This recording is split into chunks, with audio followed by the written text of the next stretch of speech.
जयपुर में आज क्या कुछ हुआ आप देखिए हमारे साथ।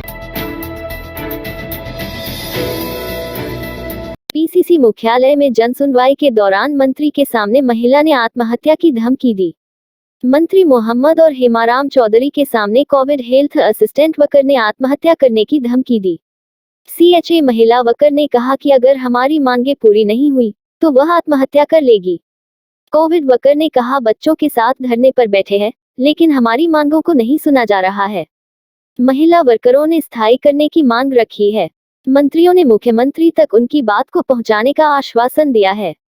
कोविड हेल्थ असिस्टेंट करीब 55 दिन से धरने पर बैठे हैं।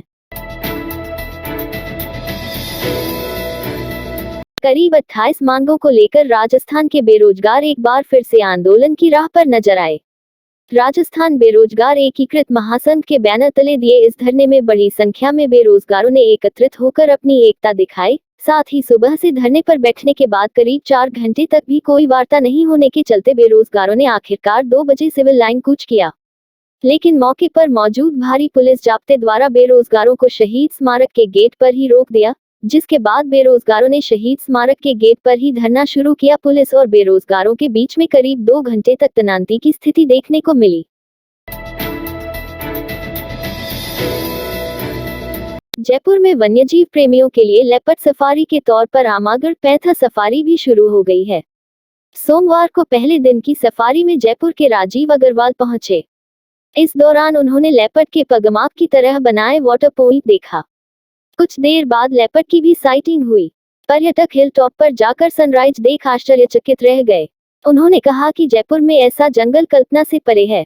कुणाल गंगवाल ने बताया कि हर जंगल का अपना सुखद एहसास है। मेरे हिसाब से साल 6 महीने में आमागढ़ दुनिया में अपनी पहचान बना लेगा। सफारी से पहले पर्यटकों का गुलाब का फूल देकर स्वागत किया गया। प्रतिपक्ष के उपनेता राजेंद्र राठौड़ ने प्रदेश की कानून व्यवस्था को लेकर कांग्रेस सरकार को घेरते हुए कहा कि राज्य में कानून का इकबाल खत्म हो चुका है। भाजपा नेताओं पर झूठे मुकदमे दर्ज किए जा रहे हैं। हमारे राष्ट्रीय अध्यक्ष के खिलाफ भी झूठा मुकदमा दर्ज किया गया।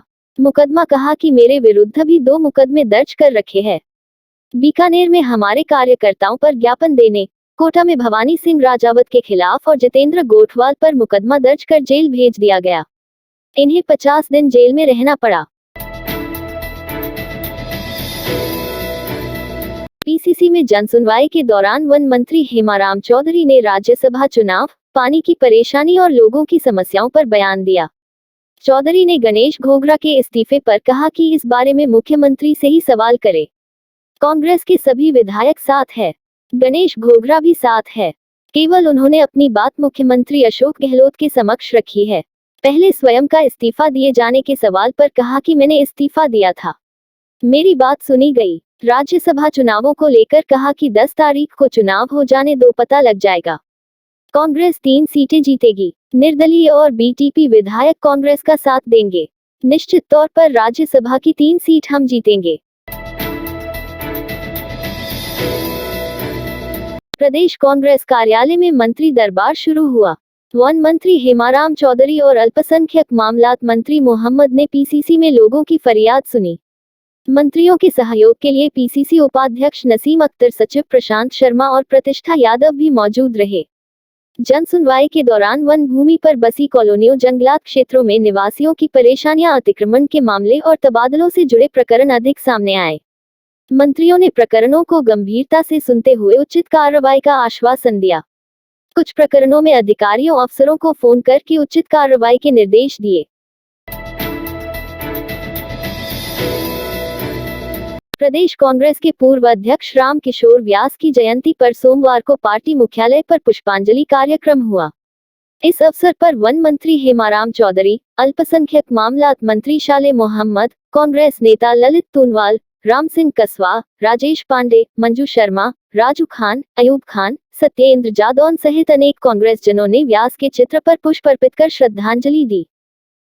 इस रात की सुबह नहीं होती जब तक हाथ में उसकी गर्माहट नहीं होती। चाय का प्याला, अखबार साथ पुराना है, मिट्टी से जोड़ता है। खबरों की खुशबू से सारा घर महकता है। हर रंग में ढला कहानियों से किस्सों तक ले जाता है बेरोक टोक। देश के हर हिस्से तक ये हकीकत का आईना है, ख्वाबों को सच करके दिखाता है। दैनिक नवज्योति, आपके लिए, आपके साथ।